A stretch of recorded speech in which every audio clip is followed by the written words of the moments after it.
అనకాపల్లి జిల్లా కలెక్టర్ కార్యాలయం దగ్గర ఉన్నాం. దగ్గర చింగవరం గ్రామ ప్రజలు 600 మంది వచ్చారు. మరి గవర్నమెంట్ ఆల్రెడీ భీమవరం పంచాయతీ విడదీసి చింగవరం పంచాయతీ సపరేట్ చేయమని చెప్పి జీవో వచ్చింది. ఆ జీవోని కూడా తుంగలో తొక్కుతూ ఉన్నారు ఇప్పుడున్న ప్రభుత్వం. మేము జిల్లా కలెక్టర్ గారికి పోయిన సోమవారం స్పందనకు వస్తే కనీసం మేడం గారు స్పందించలేదు. ఆ కాపీ కూడా ఉంది. అయినా సరే ఈరోజు మళ్ళీ కలెక్టర్ గారి కార్యాలయంకి వెళ్తే కనీసం ఆ శాఖ ఆఫీసులు ఎవరున్నారో వాళ్ళని పిలవకుండా ఎట్టున్నారని ఇంతమందిని చూసి ఏదో దున్నపోత మీద వాన కురిసినట్టుగా ఆమె మాట్లాడుతూ ఉంది. కనీసం స్పందన చూస్తూ ఉంటే వీళ్ళకి న్యాయం జరిగేది మాకు కనపడతలేదు. మేము ముఖ్యంగా ఈ ప్రభుత్వాన్ని కోరుతూ ఉన్నాం. మీ ప్రభుత్వం వచ్చి 20 నెలల్లో అనకాపల్లి జిల్లాలో ఎన్ని దొమ్మీలు, ఎన్ని భూ కబ్జాలు, ఎన్ని మైనింగ్ దందాలు జరుగుతున్నాయి ఆల్రెడీ జిల్లా కలెక్టర్ గారికి తెలుసు. అక్కడ లోకల్ ఎమ్మెల్యే గారికి తెలుసు, మాజీ ఎమ్మెల్యేకి తెలుసు, ఎంపీ గారికి తెలుసు. అయినా సరే ఓట్లకు వచ్చినప్పుడు అయ్యా బాబు అని అడుక్కుంటారు తప్ప సింగవరం గ్రామ ప్రజలకి మీరేం చేశారని కొనతల రామకృష్ణ గారిని మేము అడుగుతూ ఉన్నాం. మరి ఈరోజు ఇంతమంది ఆడవాళ్ళు ఊరు వదిలిపెట్టి వచ్చారంటే ఎంత దారుణం. ఒకసారి లోకల్ ఎమ్మెల్యే గారు, రాష్ట్ర ముఖ్యమంత్రి చంద్రబాబు నాయుడు గారు, మీరు ఒకసారి మీ ఎమ్మెల్యే పనితీరు మీరు చూడాల్సిన అవసరం ఎంతైనా ఉంది. మరి ముఖ్యంగా మేము ఒకటే పిలుపునిస్తూ ఉన్నాం సింగవరం గ్రామ ప్రజలకి. ఇక్కడ చూస్తే ఎమ్మెల్యే తప్పో పంచాయతీ సెక్రటరీ తప్ప అర్థం కాని పరిస్థితిలో గ్రామ ప్రజలు ఉన్నారు. ఇతని మీద అతని మీద చెప్పుకోవడం తప్ప 2 రోజుల నుంచి నానా ఇబ్బందులు పెడుతున్నారు. గొడవలు చేయాలని గొడవలకి సృష్టికర్త భీమవరం పంచాయతీ ప్రెసిడెంట్ పనితీరు అట్లాగుంది. ఇప్పటికైనా జిల్లా కలెక్టర్ గారు, రాష్ట్ర ముఖ్యమంత్రి గారు, ఈ శాఖ మంత్రులు స్పందించి సింగవరం పంచాయతీ సపరేట్ చేసి వాళ్ళ పంచాయతీ వాళ్ళకి అప్పచెప్పవలసిందిగా ఒక లక్ష్యంలో మేము చెబుతా ఉన్నాం. రాష్ట్ర ఆరోగ్య చేయడానికి తప్ప అంతకు మించి మాకు ఎటువంటి ఇది లేదు. చట్ట ప్రకారం వెళ్తాం. ముఖ్యంగా చెప్పాలంటే 2019 నుంచి 2024 వరకు వైఎస్ఆర్ కాంగ్రెస్ పార్టీ అధికారం ఉంది. ఈ రకంగా ఎక్కడా లేదు. పంచాయతీలు రావాల్సిన పంచాయతీ నిధులు ఇచ్చారు. పరిపాలన చాలా చక్కగా ఉందని చెప్పాలా. ఎందుకంటే మేము పార్టీలు కొమ్ము కాయట్లేదు. వాస్తవాలు చెప్పాలా, వాస్తవాలు మాట్లాడాలా. కానీ ఈరోజు ఈ కూటమి ప్రభుత్వం వచ్చినాక నానా రకంగా ఆంధ్రప్రదేశ్ సర్వనాశనం అవుతూ ఉంది.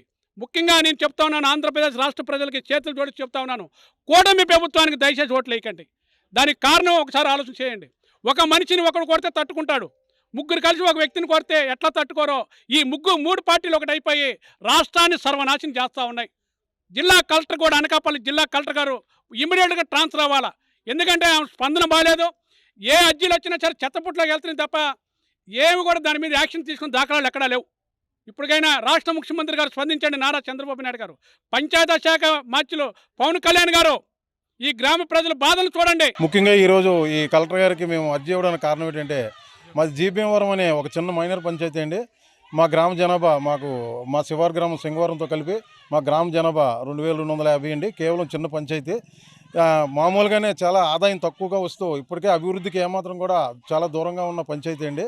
కానీ గత 22వ తారీఖుని మాకు తెలియకుండా అధికారులతో కుమ్మక్కై సింగవరంలో, మా శివారు గ్రామం సింగవరంలో పంచాయతీ విభజన కోసం అప్లికేషన్ పెట్టుకోవడం, మాకు తెలియకుండా కనీసం ఎజెండా ఇవ్వకుండా ఒక చట్ట ప్రకారంగా కూడా ఏ రకమైన నియమాలు కూడా పాటించకుండా రాత్రి 9 గంటలకి ఆ సింగవరం గ్రామస్తుల చేత ఎజెండా మీద సంతకాలు పెట్టి వాళ్ళే పెట్టేసి దండోరా వేసేసుకొని గ్రామసభ అక్రమంగా జరిపారండి 22వ తారీఖుని. మా పంచాయతీ గురించి మేము కలెక్టర్ ఆఫీస్ వరకు వచ్చామండి.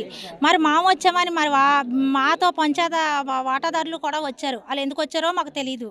మా పంచాయతీ మాకు కావాలని మేము పోరాడుతున్నాం. కానీ వాళ్ళు ఇక్కడికి వచ్చి ఏమంటున్నారంటే మాది వాటా పంచాయతీ ఒక కట్టుగుట్టుగా ఉందాము, కలగుట్టుగా చేసుకుందాం అంటున్నారు. కానీ కలగుట్టు ఏదండి? వాళ్ళ గుడి చూడండి, వాళ్ళ బడి చూడండి, వాళ్ళ డ్రైనేజ్ కాలువలు చూడండి, వాళ్ళ రోడ్లు చూడండి, మా ఊరు చూడండి ఎలా ఉందో. మా ఊరు చాలా దీనంగా ఉందండి. ప్రతి నాయకుడు కూడా ఓటేయండి అమ్మా, మా బిల్డింగ్లు అయ్యి చూపెడితే ఈ పరిపాలన చేస్తామమ్మా అండము. కానీ ఓటేసిన తర్వాత ఎవరో మాకు పికరలేరండి, మాకు ఏమీ చేయలేదండి. మా ఊరు చాలా దీనంగా ఉందండి. దయచేసి మీరు మీ అధికారులు వచ్చి మా ఊరిని పరీక్షించమని. మరి ఎప్పటి నుంచో ఉన్నటువంటి భీమవరం పంచాయతీ అండి. ఆ పంచాయతీ ఇప్పటికే 2 ఊర్లు కూడా 2 రకాలుగా పేసులు మారి ఊర్లు అయ్యాయండి. ఇప్పుడు ఈసారి ఏ యుగంలోనూ కూడా పేసులు మారే పరిస్థితి లేదు. ఆ పేసులో వాళ్ళు ఉంటారు, ఈ పేసులో వీళ్ళు ఉంటారు. కానీ ఈవేళ వాళ్ళకి ఎవరో చెప్పిన మాటలు పట్టుకొని వాళ్ళ మీద వీళ్ళ మీద పులుంకుంటా రానిపోని అనుకుంటూ వాళ్ళు అన్యాయం చేసాం, వాళ్ళ పారదోలుతున్నాం, వాళ్ళ కొట్టబోతున్నాం కూడా న్యూస్లో అలా కుల పెద్దలు ఎవరట ఆయన ఏదో నోటుకొచ్చినట్టు మాట్లాడుతున్నారట. అది సంస్కారం కాదండి. మాట్లాడుకుంటే రాజధర్మంగా మాట్లాడుకోమనండి. లేనిపోని ఆడుకోవడం మాత్రం అందరికీ చట్టం న్యాయం ఒకటి చేకూర్చాలని. Local to global news at your fingertips. మీ చేతిలో ఒక ఆయుధం. Download R TV app. Media legend Ravi Prakash is back.